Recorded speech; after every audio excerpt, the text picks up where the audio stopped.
Very nervous. I wasn't 100% sure I was going to get drafted. I felt pretty good. I felt it was a chance it was Geelong or maybe a couple of interstate clubs had shown a bit of interest and Collingwood up the highway. But even the chats I'd had, there was nothing really definitive. Stephen Wells had been over to the house and met the parents and we'd had a good chat, but still not a, yep, we're definitely going to take you. So I went in nervous and excited and everything and just had this awful knot in my stomach all day. It was on TV and I was at home, I was still living with mum and dad of course, and a few mates, I reckon half a dozen mates came over, my brother, my sister and mum and dad. And we just sat around the lounge room and I knew I wasn't going the top 10 or first round or anything like that. So kind of quickly got through those and realised that there were guys who I knew and played with and were really happy for some of them and saw where they ended up.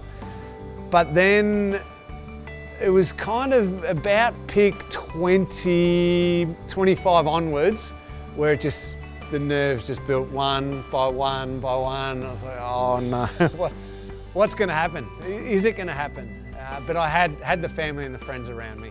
Well, Wellesley had to ask for more time. So I still haven't got to the bottom of who else he was thinking about at that stage. He has told me that they were tossing up me and Boris which order to take us in. So they took Boris, I think, pick 45. Depending on who had the picks in between the two picks.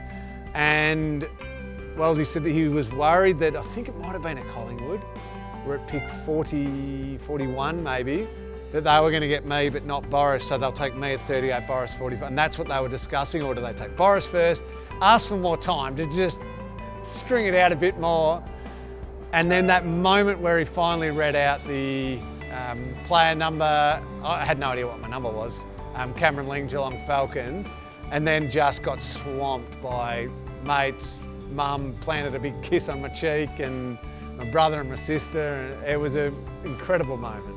Very blurry this day because of just everything that was going on, the excitement. So I'm going to guess without any accuracy here, and please forgive me if I'm wrong to these people, but I think it was Bomber rang, then Buddha Hocking, and then I think Ronnie Watt and Brendan McCartney turned up at the front door to the chaos that was going on at home. And then the phone just started ringing off the hook. It was the old home phone, so Mum was answering it and passing it over, and it went nuts from there. I refuse to answer that question on the grounds that it will incriminate me and make me very unpopular at a reunion. Nah, no way. I played a lot against Chappie and Vic Country, Vic Metro. Not that we didn't like each other, but we did. There was some, you know, real competitive on the field, called it Cannons versus Falcons, Country versus Metro, thinking, what's this Paul Chapman going to be like? Turns out, ripping bloke. Joel Corey, I didn't know much of. He was a 17-year-old WA boy, and then no idea who this kid from Kimber was. Had zero clue.